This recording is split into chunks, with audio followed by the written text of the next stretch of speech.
Hello guys, welcome to my YouTube channel the explore PPSC success. आज हम लोग physics की 5th क्लास करने जा रहे हैं, जो हमारे 150 तक हो चुके थे क्वेश्चन, और आज हम लोग 152 से स्टार्ट करने जा रहे हैं। अब हम लोग का फिजिक्स ख़त्म होने जा रहा है। इसके बाद हम लोग हिस्ट्री स्टार्ट करेंगे। Okay, modern history. ओके, तो फिजिक्स स्टार्ट करते हैं। Let's start. ओके, हमारा 152 क्वेश्चन नंबर है, विद्युत फिटिंग्स में एक तार को भू समर्पित किया जाता है, इसका कारण है। यानी कि जब हम लोग अंडरग्राउंड वायरिंग करते हैं तो उससे हमें क्या प्रॉफिट होता है, मतलब क्या फ़ायदा होता है। भू समर्पित किया जाता है तो इसका क्या कारण होता है। ए, यदि लघु पथ शॉर्ट सर्किट हो जाए तो धारा भूमि में चली जाएगी। बी, इसमें विद्युत का क्षय नहीं होता या विद्युत परिपथ को पूर्ण करता है। इसमें विद्युत का ऊंचावचन दूर हो जाता है। इसका राइट आंसर क्या होगा हमारा शॉर्ट सर्किट जो होती है वो हमारा अंडरग्राउंड ज़मीन में ही वापस चली जाती है। तो राइट आंसर हमारा होगा ए। ओके, नेक्स्ट क्वेश्चन, विभवांतर का मात्रक होता है। विभवांतर का मात्रक क्या होता है हमारा? वोल्ट। इसका विभवांतर का मात्रक क्या होता है हमारा? वोल्ट। एक अदृश्य वोल्ट मीटर का प्रतिरोध होता है। एक आदर्श वोल्ट मीटर का प्रतिरोध होता है 154 का आंसर क्या होगा हमारा? डी, अनंत, यानी कि इन्फिनिटी। ओके, 155 प्रतिरोध, रेसिस्टेंस का मात्रक क्या है? प्रतिरोध का मात्रक क्या होता है हमारा? जैसे आप लोग सब लोग जानते हैं 150, ठीक 155 का आंसर होगा हमारा ओम। रेसिस्टेंस का मात्रक क्या होता है? ओम। ठीक है, घरों में लगे पंखे, बल्ब आदि लगे होते हैं, ये किस श्रेणी में आते हैं? श्रेणी क्रम में, मिश्रित क्रम में, समांतर क्रम में, किसी भी क्रम में नहीं। तो 156 का हमारा आंसर क्या है? समांतर क्रम श्रेणी में आते हैं। ठीक है, घरों में लगे पंखे, बल्ब आदि किस क्रम में आते हैं? तो समांतर क्रम में आते हैं। ठीक है, किसी चालक के सिरों के बीच विभवांतर उससे बहने वाली धारा के समानुपाती होता है। यह नियम है, किसका नियम है? 157 का हमारा आंसर होगा डी, ओम का नियम। ठीक है, ये आईएमपी क्वेश्चन है, थोड़ा आप लोग देख लेना। किसी चालक के सिरों के बीच विभवांतर उसमें बहने वाली धारा के समानुपाती होता है, यह नियम है ओम का। और विशिष्ट प्रतिरोध का ऐसा ही मात्रक है 158 का हमारा क्या होगा? बी, ओम मीटर। ठीक है, ओम मीटर। यदि 159 है हमारा क्वेश्चन, यदि 3 ओम और 6 ओम के प्रतिरोध समांतर क्रम में जोड़े जाएं तो संपूर्ण प्रतिरोध होगा।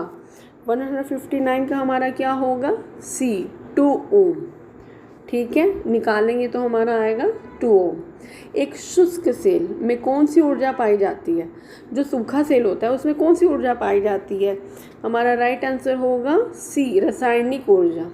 ठीक है, कौन सी? रासायनिक ऊर्जा, यानी कि केमिकल एनर्जी उसमें होती है। ठीक है, ना यांत्रिक होती है ना विद्युत, यानी कि रासायनिक, अंदर केमिकल एनर्जी होती है। ठीक है, एक समान शुष्क सेल में विद्युत अपघट्य होता है।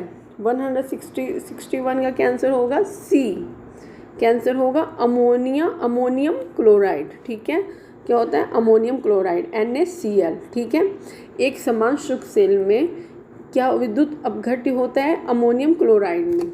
जिंक में नहीं होगा, गंधक का नहीं होगा, कार्बन का नहीं होगा, किसमें होगा? अमोनियम क्लोराइड में। जो सूखा सेल होता है उसमें विद्युत अपघटक होता है ना, किसके कारण होता है? अमोनियम क्लोराइड, यानी कि NaCl। ठीक है, आईएमपी क्वेश्चन है ये भी नेक्स्ट भी आईएमपी है, जो भी पीएससी में पूछा गया। देखिए, एक कार बैटरी में प्रयुक्त विद्युत अपघट्य होता है।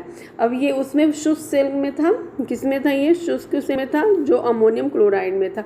अब ये क्या है? एक कार बैटरी में, तो शुष्क सेल में अमोनियम क्लोराइड और कार बैटरी में क्या होगा हमारा? 162 का आंसर क्या होगा हमारा? बी, 162 का बी, सल्फ्यूरिक अम्ल।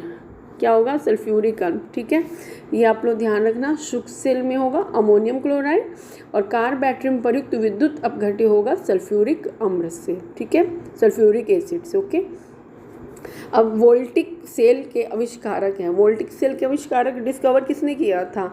163 का आंसर हमारा होगा सी, एलिजेंड्रो वोल्टा। ठीक है, इससे भी आप लोग याद रख सकते हैं, वोल्टिक से वोल्टा। ठीक है, वोल्टिक से वोल्टा आप ऐसे भी शॉर्टकट में याद कर सकते हैं, जिससे हमें याद हो जाएगा। ठीक है, शुष्क सेल है, शुष्क सेल किस श्रेणी में आता है? प्राथमिक सेल है, द्वितीय सेल है, कौन सा सेल है? प्राथमिक सेल है, किस में है? 164 का हमारा आंसर क्या होगा? ए, प्राथमिक सेल है। ठीक है, लोहे के ऊपर जिंक की परत चढ़ाने के लिए क्या कहते हैं? अब ये बहुत IMP क्वेश्चन है। ठीक है, लोहे के ऊपर जिंक की परत जब चढ़ाते हैं तो उसको क्या बोलते हैं? ए, गैल्वेनाइजेशन। ठीक है, ये ऐसे याद रखना, जिंक, ये जिंक है ना, और जेशन, सॉरी, ये क्या होगा? लोहे के ऊपर जिंक की परत चढ़ाने को क्या कहते हैं? गैल्वेनाइजेशन। जिंक से जेशन जोड़ दोगे तो जिंक से, जैसे ही जेशन पीछे लिखा है वैसे जिंक, तो दोनों टैली कर रहे हैं, तो आप लोग ऐसे भी ट्रिक से भी याद कर सकते हैं। ठीक है, लोहे के ऊपर जिंक की परत चढ़ाने को क्या कहते हैं? गैल्वेनाइजेशन। ओके, बढ़ते हैं आगे। वैद्युत अपघटन संबंधित नियम किसने प्रतिपादित किए हैं? तो 166 का हमारा आंसर होगा बी, फैराडे ने। ठीक है, आगे, विद्युत फ्यूज में इस्तेमाल किए जाने वाले मिश्र धातु हैं, ये भी IMP क्वेश्चन है।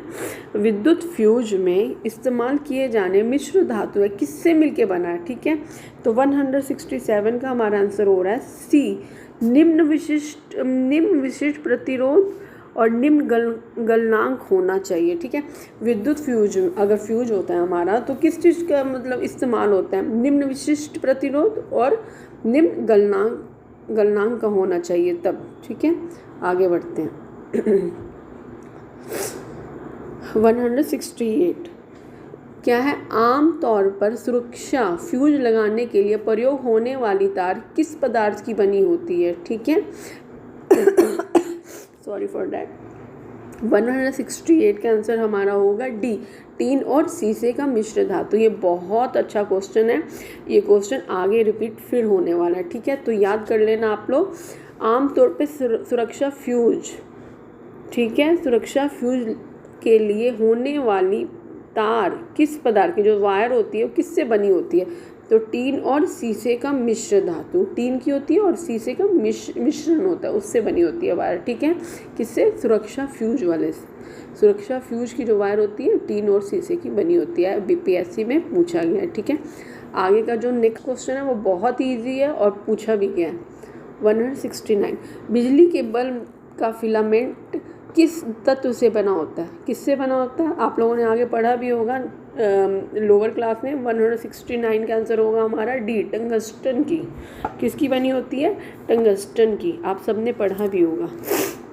विद्युत क्या है? विद्युत हीटर का एलिमेंट निम्नलिखित में से किस धातु का बना होता है? तो ईजिली नाइक्रोम का, ये भी IMP है। 177 का हीटर की जो वायर जिसमें लगी होती है ना, जिग जैग करके लगा होता है जो उसमें एलिमेंट, वो नाइक्रोम का ही बना होता है। ठीक है, आगे, यदि 100 वाट वाले 10 बल्ब प्रतिदिन 1 घंटा जलते हैं तो प्रतिदिन विद्युत ऊर्जा के उपयोग का मान होगा। बहुत अच्छा क्वेश्चन है। अगर 100 वाट के आप 10 बल्ब लगाते हैं और 1 घंटा उसको जलाते हैं, ठीक है, 100 वाट का 10 बल्ब 1 घंटा, तो प्रतिदिन विद्युत ऊर्जा कितना हम लोगों ने यूज़ की? तो 1 यूनिट ईजिली। ओके, तो 171 का आंसर होगा ए, 1 यूनिट। ठीक है, त्वरित चालक का आविष्कार किसने किया?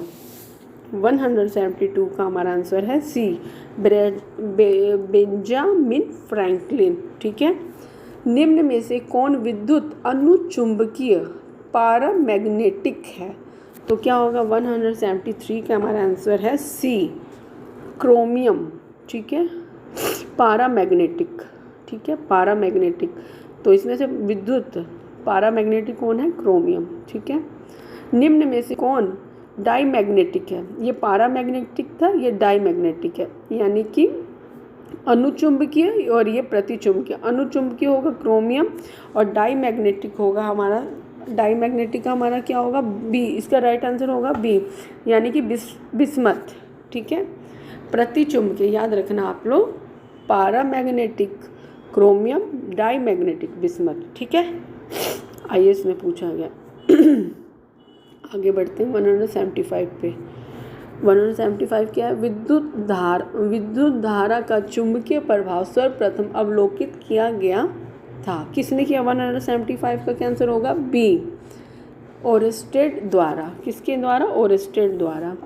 नेक्स्ट, विद्युत चुंबकीय प्रेरण के नियमों का उपयोग निम्न में से किसको बनाने में उपयोग किया गया है? किसको उपयोग किया गया? जनरित द्वारा। Sorry for that. क्या होगा? जनरित द्वारा। 177, विद्युत मोटर निम्न सिद्धांत के अनुसार कार्य करती है। विद्युत मोटर किसके सिद्धांत के द्वारा कार्य करती है? 177 का ए, फैराडे के नियम के द्वारा। ओके। ट्रांसफार्मर क्या है? ट्रांसफार्मर आप लोगों ने देखा होगा, ट्रांसफार्मर लगा रहता है जिससे लाइट आती है। अच्छा क्वेश्चन है ये, पूछा भी जाता है। तो इसका मतलब ट्रांसफार्मर क्या है? What is the transformer? तो इसका राइट आंसर होगा बी, एसी वोल्टा को घटाने और बढ़ाने में प्रयुक्त होता है। ट्रांसफार्मर का क्या वर्क होता है? डीसी एसी में परिवर्तित करता है? नहीं। एसी वोल्टा को डीसी वोल्टा में परिवर्तित करता है? नहीं। वैद्युत ऊर्जा को यांत्रिक ऊर्जा में परिवर्तित करता है? नहीं।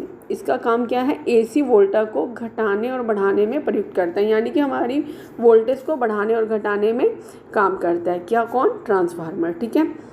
179, लेंस का नियम निम्नलिखित में से किसके लिए आवश्यक है? 179 का क्या आंसर है? ऊर्जा का संरक्षण के लिए। ठीक है। परमाणु के नाभिक में होते हैं। बहुत इजी क्वेश्चन है और आईएमपी भी है, यूपीएससी में पूछा गया। परमाणु के नाभिक में क्या पाया जाता है? इजली प्रोटॉन और न्यूट्रॉन। और प्रोटॉन और न्यूट्रॉन न्यूक्लियर में होता है और इलेक्ट्रॉन हमारा चारों तरफ चक्कर काटता है। ठीक है। किस में? एटम में। एटम यानी परमाणु के चारों तरफ कौन चक्कर काटता है? इलेक्ट्रॉन। और परमाणु प्रोटॉन और न्यूट्रॉन न्यूक्लियर में होता है, यानी कि केंद्र में। ओके। आगे, न्यूट्रॉन की खोज किसने की थी? ये भी आईएमपी। न्यूट्रॉन की खोज किसने की थी? जेम्स चैडविक ने। किसने? जेम्स चैडविक ने। ठीक है। 181 का होगा हमारा सी। आगे, परमाणु क्रमांक यानी कि एटॉमिक नंबर कहते हैं किसको बोलते हैं? नाभिक में उपस्थित प्रोटॉनों की संख्या को। किसकी? प्रोटॉनों की संख्या को। ठीक है, एटॉमिक नंबर बोलते हैं। बढ़ते हैं 183 क्वेश्चन नंबर पे।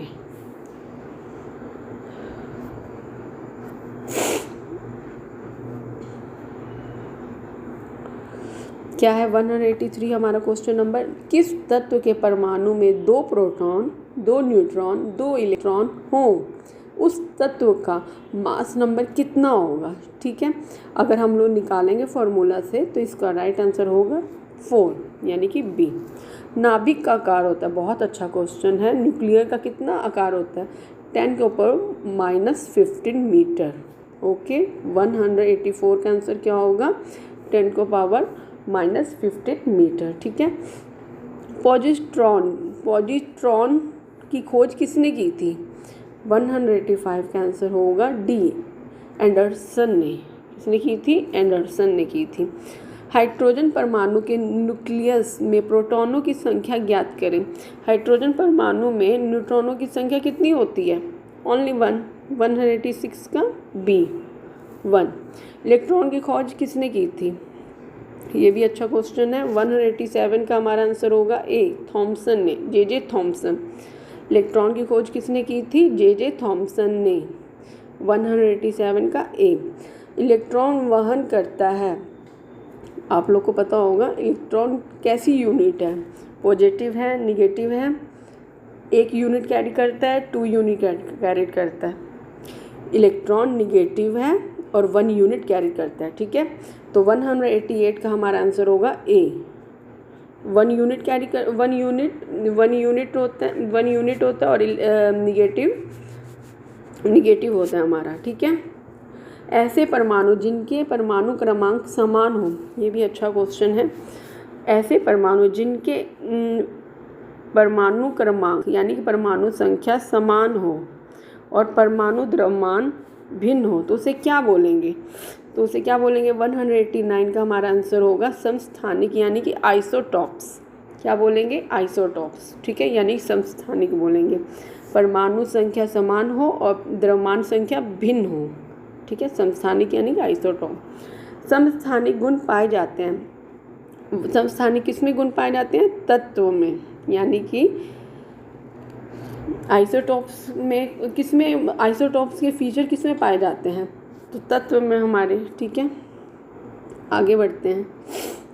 191 एक भारी नाभिक के दो हल्के नाभिकों में टूटने की प्रक्रिया को क्या कहते हैं। अब जैसे कोई नाभिक है, कोई न्यूक्लियर है, दो हल्के न्यूक्लियर है और वो टूट गए, ठीक, टूट गए, तो टूटने का मतलब क्या हुआ, विखंडन, टूट गए, अलग हो गए, तो उसको ईजिली क्या कहेंगे, नाभिकीय विखंडन, ठीक है। अब दो हल्के नाभिक मिलकर भारी नाभिक का निर्माण करते हैं, वो जस्ट अपोजिट हो गया। दो हल्के नाभिक मिलकर एक नाभिक का निर्माण करते हैं तो उसे क्या बोलेंगे, नाभिकीय संलयन। ओके, इजीली ये दो क्वेश्चन आप ट्रिक से याद कर लो। अब पहुँचते हैं 193 पे। एटम बम का सिद्धांत आधारित है, एटम बम हमारा किस पे आधारित है, 193 का आंसर होगा हमारा बी, नाभिकीय विखंडन, यानी कि एक एटम टूट के जब टूटता है तो उसे नाभिकीय विखंडन कहते हैं, तो उस वो हमारा एटम बम भी हो सकता है। ओके, अच्छा क्वेश्चन है, अच्छा क्वेश्चन है एटम बम का। इसका सिद्धांत है नाभिकीय विखंडन का, ठीक है। रेडियो सक्रिय पदार्थ उत्सर्जित करते हैं, क्या उत्सर्जित करते हैं, अल्फा भी करते हैं, बीटा भी करते हैं, गामा भी करते हैं, तो राइट आंसर क्या होगा, D, all of this. Okay, 194 का डी। कोबाल्ट 60 आमतौर पर विकिरण चिकित्सा में प्रयुक्त होता है क्योंकि यह उत्सर्जित करता है गामा रेज। ओके, कोबाल्ट, ये अच्छा क्वेश्चन, ये भी कोबाल्ट 60 जो होता है वो हमारा कैंसर के ट्रीटमेंट में यूज़ भी किया जाता है और उसमें से गामा रेज निकलती हैं और ज़्यादातर हम लोग कोबाल्ट 60 में गामा रेज ही निकलती हैं, तो इसीलिए इसका आंसर भी गामा रेज ही होने वाला। ओके, नाभिकीय रिएक्टर में निम्नलिखित में से किससे मंदक के रूप में प्रयोग किया जाता है, 196 का हमारा होगा बी, ग्रेफाइट, क्या होगा, ग्रेफाइट, नाभिकीय रिएक्टर में, ठीक है। नाभिकीय रिएक्टर में निम्नलिखित में किससे मंदक के रूप में प्रयोग किया जाता है, ग्रेफाइट को।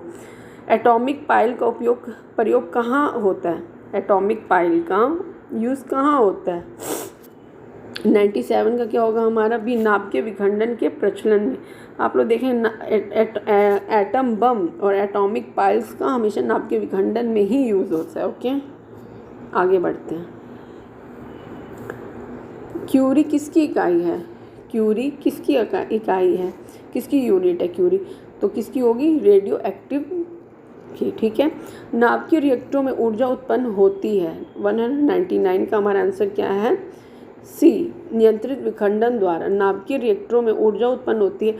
अब जो कोई चीज़ टूटेगी, अब मान लो जो कोई ये न्यूक्लियर है, इस पे हम लोग हथौड़े से या तो कोई रेज डाल के इसको वो कर रहे हैं तो ये टूटेगा, तो इसमें एनर्जी देनी पड़ेगी ना, तो यानी कि टूटने के लिए भी एनर्जी लगती है, तो इसीलिए नाभिकीय रिएक्टर में ऊर्जा उत्पन्न होती है नाभिकीय विखंडन द्वारा, राइट। नाभिकीय रिएक्टर में भारी, यानी कि इसको डिनोट करते हैं भारी जल को D2 से, इसका प्रयोग किया जाता है, किस में यूज़ किया जाता है, 200 का हमारा आंसर क्या होगा, ए, मंदक में, ठीक है। D2 का प्रयोग नाभिकीय रिएक्टर में D2 का प्रयोग किस चीज़ के लिए किया जाता है, मंदक के लिए। द्रव्यमान ऊर्जा संबंधन किसका निष्कर्ष है, 201 का आंसर क्या होगा हमारा डी, सापेक्ष का विशिष्ट सिद्धांत, क्या है, सापेक्ष का विशिष्ट सिद्धांत। डायोड का प्रयुक्ति जो धारा को, डायोड वह प्रयुक्ति है जो धारा को क्या करती है, क्या करती है, एक दिशा से में प्रभावित होती है। डायोड वह प्रक्रिया जो धारा को एक दिशा में ही प्रभावित करती है, ठीक है, एक दिशा में, याद रखना, एक दिशा में। इसको क्या आंसर होगा इसका, सॉरी एक मिनट, 202 का हमारा आंसर होगा एक ही दिशा में प्रभावित करती है, ठीक है, ये होगा आंसर। रडार का उपयोग किस लिए किया जाता है, ये भी अच्छा क्वेश्चन। रडार का यूज़ किस चीज़ में किया जाता है, जहाज़ों और वायुयानों आदि को ढूंढने व मार्ग निर्देश करने के लिए यूज़ किया जाता है रडार का यूज़, ठीक है। क्या है, त्रिविमीय चित्र निम्न में से किसके द्वारा लिया जाता है? 204 का आंसर हमारा होगा ए, हेलोग्राफी द्वारा। ठीक है। ब्रह्मांड प्रसारित हो रहा है, यह परिणाम सर्वप्रथम किसने दिया? 2005 का आंसर है हमारा 205 का आंसर है हमारा बी, एडविन हम्बल ने। ठीक है। ग्रहों की गति का नियम किसने प्रतिपादित किया? ग्रहों की गति, ओके, जो हमारे प्लैनेट्स है उसकी मूवमेंट का नियम किसने प्रतिपादित किया? 2006 के आंसर हमारा है बी, केपलर ने। ओके। पृथ्वी व अन्य ग्रह सूर्य के चारों ओर चक्कर लगाते यह सबसे पहले किसने प्रमाणित किया? अच्छा क्वेश्चन है ये। पृथ्वी तथा अन्य ग्रह सूर्य के चारों ओर चक्कर लगाते हैं किसने प्रमाणित किया? 207 के आंसर है हमारा सी, कॉपरनिकस ने।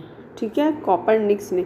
ब्रह्मांड में सबसे अधिक मात्रा में कौन सा तत्व पाया जाता है? ब्रह्मांड में, यूनिवर्स में सबसे ज़्यादा क्या पाया जाता है हमारा? हाइड्रोजन। क्या पाया जाता है? हाइड्रोजन। अच्छा क्वेश्चन है, सॉरी, क्या पाया जाता है? हाइड्रोजन। तारों व सूर्य की ऊर्जा का स्रोत है, यानी कि स्टार और सन एंड स्टार्स ऊर्जा का स्रोत है किसका? 209 का आंसर है ए, नाभिकीय संलयन का। यानी कि नाभिकीय संलयन किसको बोलते हैं? दो हल्के नाभिक टूटने के बाद एक हो जाएं उसे नाभिकीय संलयन कहते हैं। और विखंडन का मतलब टूटना, एक भारी नाभिक का विखंडन होना, टूटना, नाभिकीय विखंडन बोलते हैं। ओके। तो तारे और सूर्य किसका ऊर्जा का स्रोत है? नाभिकीय संलयन का। तारों व आकाशगंगा का व्यास मापने के लिए प्रयुक्त उपकरण है, तो क्या है? 210 का हमारा आंसर है इंटरफेरोमीटर। क्या है? इंटरफेरोमीटर। आज तक यही क्लास थी और आई होप आप लोग को अच्छी लगी होगी।